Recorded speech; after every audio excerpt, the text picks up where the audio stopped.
नमस्कार दोस्तों, स्वागत है आप सभी का। दोस्तों, आज हमारे स्टूडियो में मौजूद हैं साबिर।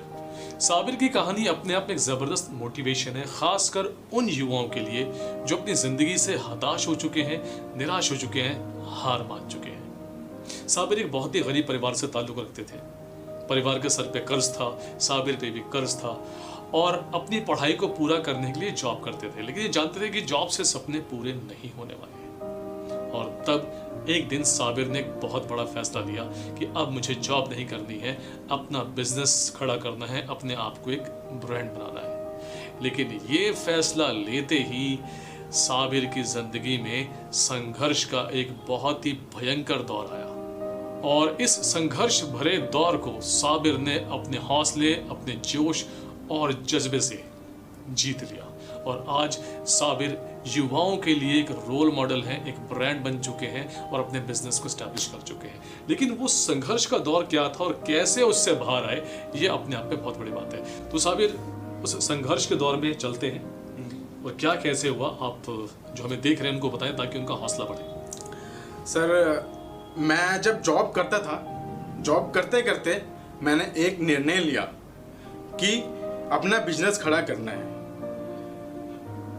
मतलब कि रोजगार से कुछ नहीं होला, एक मतलब कि कहीं पे नौकरी करके उससे घर नहीं चलने वाला, सपने पूरे नहीं होने वाले। इसलिए मैंने ठान लिया कि अपना बिजनेस स्टार्ट करना है तो करना है। तो बिजनेस स्टार्ट करते ही सर कि क्या हुआ कि मात्र 2 महीने में मेरी परीक्षाओं का इम्तिहान जो है, परीक्षा जो है ऊपर वाले लेने लगे। मेरे पिताजी को जो है अचानक अटैक पड़ गया।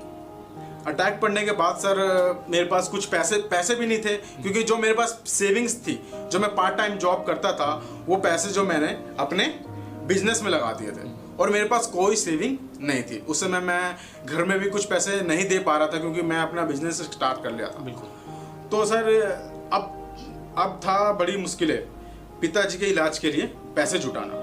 अब जैसे तैसे करके कुछ दोस्तों से, अब कुछ मेरे बड़े भाई ने हेल्प करके पैसों का तो बंदोबस्त कर लिया, लेकिन कर्ज सर हो गया। कर्ज होने के बाद सर मैंने अब तो पिताजी का तो इलाज करा दिया, पिताजी जो है स्वस्थ हो गए। अब उस कर्ज को चुकाना था।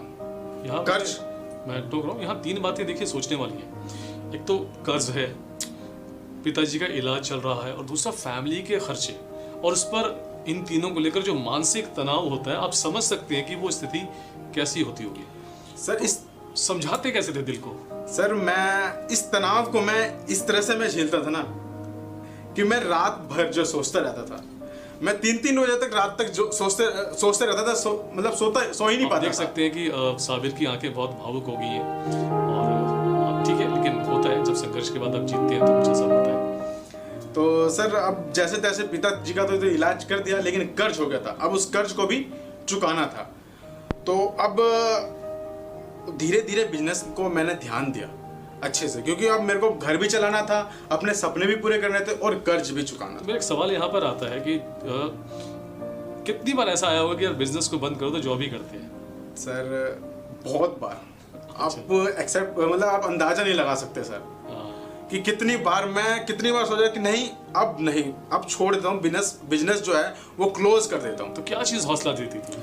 हौसला तो यही देती थी सर कि सपने, एक हिम्मत मेरी टूट गई थी, लेकिन मेरा हौसला जो है वो बुलंद था सर, वो एक शिखर पे था कि मेरे को नहीं छोड़ना है मेरे को। क्योंकि सर मेरा शुरू से ही मेरे को एम था, मेरा एक मतलब कि मेरा एक घर को एक अच्छे प्रगति पे ले जाना है, मतलब कि घर में अच्छे से, क्योंकि मेरा शुरू से ही मेरा जो पैसों के कारण जो है मेरा घर जो है, मेरी फैमिली जो है, रहन सहन का एक स्तर होता है, मतलब कि सर बहुत दिक्कतें रही, उस दिक्कत को मैं खत्म करना चाहता था।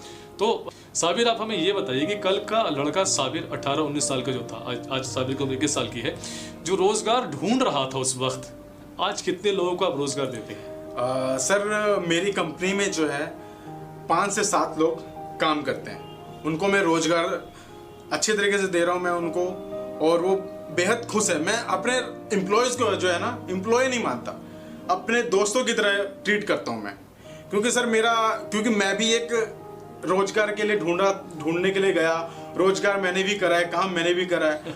तो उस चीज़ को सर, क्योंकि मैं अपने एम्प्लॉयज़ को अपने दोस्तों की तरह रखता हूँ मैं, और काम भी दोस्तों की तरह करता हूँ। एक बहुत एक टीम है सर, ये टीम मजबूत है सर मेरी।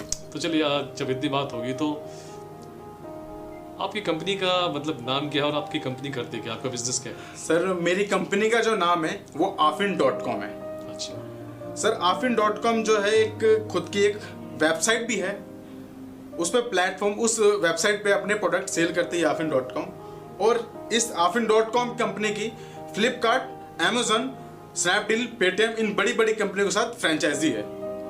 इन पे क्या है कि प्रोडक्ट सेल होता है लगेज कैटेगरी में, मतलब बैग्स के हर आइटम बिकते हैं। जैसे मेनली लंच बैग होता है, ट्रैकिंग बैग होता है, स्कूल बैग होता है। मैन्युफैक्चरिंग करते हैं? मैन्युफैक्चरिंग है सर। देखिए मैन्युफैक्चरिंग करते हैं और बड़ी बड़ी कंपनियों से टाई अप करना, एक छोटी कंपनी बना के मैं समझ सकता हूँ कि कितना बड़ा चैलेंज रहा होगा।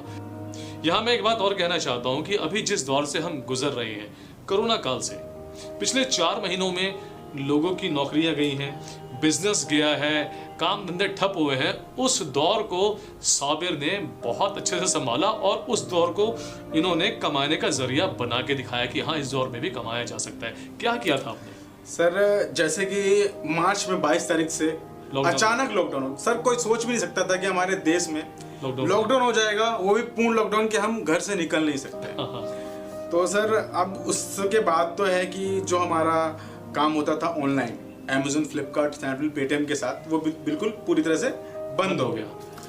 तो सर अब थोड़ा सा बैठा, दिमाग लगाया मैंने, आपने एक विजन तैयार किया, विजन तैयार करा कि अब हम क्या कर सकते हैं। ऑनलाइन में तो ऑलरेडी आपका प्लेटफॉर्म बना ही था कि अब हम क्या कर सकते हैं। तो फिर मैंने सोचा अब ये मास्क, सैनिटाइजर, पीपी किट, ऐसे जो कोरोना काल में आवश्यकता वाली चीजें, मतलब आपने भाप लिया था एक बिजनेसमैन की तरह कि इसकी जरूरत पड़ने वाली है और शायद इसके लिए मारामारी भी हो जाए। हाँ। सर इसमें क्या है कि मारामारी भी थी काफी, मतलब कि 5 रुपए का सामान 20 रुपए 25 रुपए में बिक रहा था, मतलब काफी मारामारी, तो इसलिए महंगाई भी काफी, मतलब कि काफी रेट्स में बिक रहे थे। तो मैंने अपना मैन्युफैक्चरिंग मास्क की, पीपी किट की स्टार्ट कर दिया। अच्छा, बैग्स का बंद करके, क्योंकि बैग्स सर बंद हो गया। हाँ, ठीक है। क्योंकि सर उस समय नेसेसरी जो हमारी जो एसेंशियल्स गुड्स थे, जो हमारी यही थी, वो बिक रही थी। हम उसे ऑनलाइन भी बेच रहे थे और ऑफलाइन भी। हमारा जैसे ऑल ओवर इंडिया में मास्क गया है, सैनिटाइजर गया है, पीपी किट गया है सर ऑल ओवर इंडिया में। तो सर क्योंकि उस समय क्या सर्विस भी बंद थी कुरियर की, तो उस समय सिर्फ क्या है कि एसेंशियल गुड के ही सर्विस थी, सिर्फ एसेंशियल गुड ही बस कुरियर हो सकते हैं। तो हमने बहुत बेचा सर, क्योंकि अपने एम्प्लॉय का रोजगार भी देना था, क्योंकि सर सबके रोजगार जा रहे थे। तो यहाँ तो एक अच्छी बात आ रही है कि कोरोना काल में इनके किसी भी एम्प्लॉय की जॉब नहीं गई, बाकायदा इन्होंने सबको पेमेंट भी करी। साबिर, ये तो आपने बहुत बड़ी बात की। देखिए एक बात यहाँ निकल कर रही है साबिर कि अगर आप ये फैसला लेते कि नहीं मेरे को जॉब करना है, बिजनेस बंद कर देते हैं, तो शायद इस काल में आपकी जॉब भी चली सर। बिल्कुल चली जाती सर। और मैं अभी, मेरी कंपनी जो है लाखों की मेरी कंपनी हो चुकी है, और मैं लाखों, मतलब कि लाखों, मेरे 4 से 5 लाख का मेरी कंपनी का टर्नओवर है।